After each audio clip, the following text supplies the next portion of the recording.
نکاح مسجد میں ہونا چاہیے۔ یہ بات جو ہے شروع میں تو لوگوں کو عجیب سی لگی، لیکن جو دلائل میں نے دیے وہ اتنے کنونسنگ تھے کہ الحمدللہ اس کو تو لوگوں نے بہت جلد قبول کر لیا۔ ہمارے لیے سب سے بڑی دلیل کیا ہے کہ حضور کا قولی حکم ہے، اعلنوا ھذا النکاح واجعلوہ فی المساجد، نکاح کا اعلان عام کیا کرو اور مسجدوں میں منعقد کیا کرو۔ یہ جامع ترمذی شریف کی روایت ہے، اگرچہ ٹھیک ہے علماء کا کہنا یہ ہے کہ یہاں جو وجعلوہ جو فعل امر ہے یہ وجوب کے لیے نہیں ہے، استحباب کے لیے ہے، لازم نہیں ہے۔ امر دونوں طرح کا ہوتا ہے، مستحب ہے، بہتر ہے۔ تو سوال یہ کہ بہتر کو کیوں چھوڑیں؟ جس کو محمد رسول اللہ نے بہتر قرار دیا ہو اسے کیوں چھوڑیں؟ کس دلیل سے چھوڑیں؟ ہمیں لازماً اختیار کرنا چاہیے۔ پھر میں نے عرض کیا حضور کی بیٹیوں کے نکاح مسجد میں ہوئے تو ہمارے ہاں کون ہے وہ چودھری اور وہ سرمایہ دار تو جو سمجھے کہ میری بیٹی کی تو توہین ہو جائے گی اس کا نکاح مسجد میں ہو؟ اس طرح باتیں سمجھانے کے لیے ہوتی۔ حضور کی محبت ہر مسلمان کے دل میں ہے، لیکن کسی نے ادھر توجہ دلائی ہی نہیں تو لوگ کیا کریں؟ اس میں علماء کی فیلیور ہے سب سے بڑی، اور اس کی وجہ کیا ہے؟ وجہ یہ ہے کہ ہمارے مولوی عام طور پر کمی کاری ہوتے ہیں، ملازم ہوتے ہیں۔ دیہات میں تو ان کی حیثیت کمی کاروں سے زیادہ ہوتی ہی نہیں، وہ چودھریوں سے کیسے کہے؟ عام شہروں میں بھی مساجد کی جو مینیجنگ کمیٹیز ہوتی ہیں وہ تو سرمایہ داروں پر، لوگوں پر، اونچے لوگوں پر ملتوی ہوتی ہیں، ان سے کیسے کہیں؟ لہٰذا یہ حدیث جو ہے بیان نہیں کی گئی، حدیث موجود ہے ترمذی شریف کی، اعلنوا ھذا النکاح واجعلوہ فی المساجد۔ میں نے اس حدیث کا حوالہ دیا تو لوگوں کی آنکھیں کھل گئی۔ جب کہا دیکھو اگر فاطمہ الزہرا رضی اللہ تعالی عنہا کا نکاح مسجد میں ہو سکتا ہے تو کس کی بیٹی زیادہ عزت والی ہے حضرت فاطمہ الزہرا رضی اللہ تعالی۔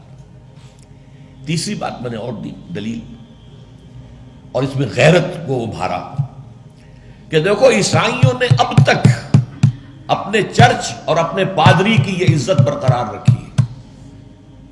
ان کی شادی چرچ میں ہوگی، کہیں نہیں ہوگی۔ پرنس ہو وہیں جائے گا۔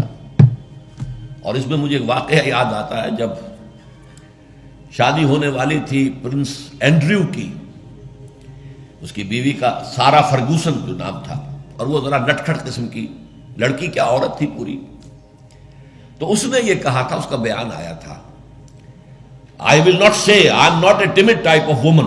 I won't say I will obey him. اس سے مجھے معلوم ہوا کہ ان کے نکاح کے اندر یہ قول بھی ہوتا ہے کہ پادری کے سامنے چرچ میں کھڑے ہو کر، چونکہ ان کے ہاں پردہ نہیں ہے، لڑکا اور لڑکی دونوں آمنے سامنے کھڑے ہو کر ایجاب و قبول کرتے ہیں، اور لڑکی یہ بھی کہتی ہے کہ میں اس کی تابع داری کروں گی۔ اس نے کہا میں نہیں کہوں گی، یہ کہنا تو پڑا، اس کے بغیر وہ پرنس اینڈریو کی دلہن نہیں بن سکتی تھی۔ شادی جو ہے وہ تو بہرحال چرچ میں ہوئی۔ ہمارا مولوی بیچارہ بغل میں دبا کر وہ رجسٹر اور بیٹھا سوکھ رہا ہوتا ہے، بھرات تو ابھی آئی نہیں ہے، 2 گھنٹے گزر گئے، بیٹھا ہوا۔ یہ اس کی حیثیت ہے ملازم کی۔ یہ وجہ ہے اب جب اس سے بھی غیرت جاگی لوگوں کی، ہاں واقعی بات صحیح ہے، عیسائیوں کے ہاں اگر ابھی تک چرچ کا یہ مقام ہے اور پادری کی عزت ہے۔ چوتھی دلیل میں نے اور دی، دیکھو نکاح سے کیا ہوتا ہے کہ ہمارے اس معاشرے میں ایک نئے خاندان کی بنیاد پڑتی ہے، اس کے لیے دعا کرنا، خیر، برکت، بھلائی، سعادت، یہ اس نکاح کا جز ہوتا ہے۔ لکھتے بھی ہیں کہ دعا میں شریک ہو۔ اب ظاہر بات ہے کہ دعا کا ماحول آپ نے باہر جو ہے بڑے قالین بچھا لیے قیمتی، اور ان پر قیمتی صوفے رکھ لیے، اور بڑے سنہری قسم کے شامیانے لگا لیے، لیکن وہاں پر ماحول کیا ہوتا ہے؟ سگریٹیں پی رہے ہیں، دھواں سگریٹوں کا، قہقہے لگ رہے ہیں، غیبتیں ہو رہی ہیں، اور یہ کہ کوئی بھانڈ آ گئے ہیں، فحش گوئی کر رہے ہیں۔ اس حال میں کوئی شخص جو ہے کونے میں بیٹھے ہوا مولوی صاحب جو من من من من من کر کے وہ کچھ پڑھتے ہیں اور کہتے ہیں دعا کر لو۔ اب دعا کیا خاک کر لو؟ دعا کے لیے ماحول ہوتا ہے، دل کی آمادگی ہوتی ہے، ذہنی اور نفسیاتی تیاری ہوتی ہے، تب دعا ہوتی ہے۔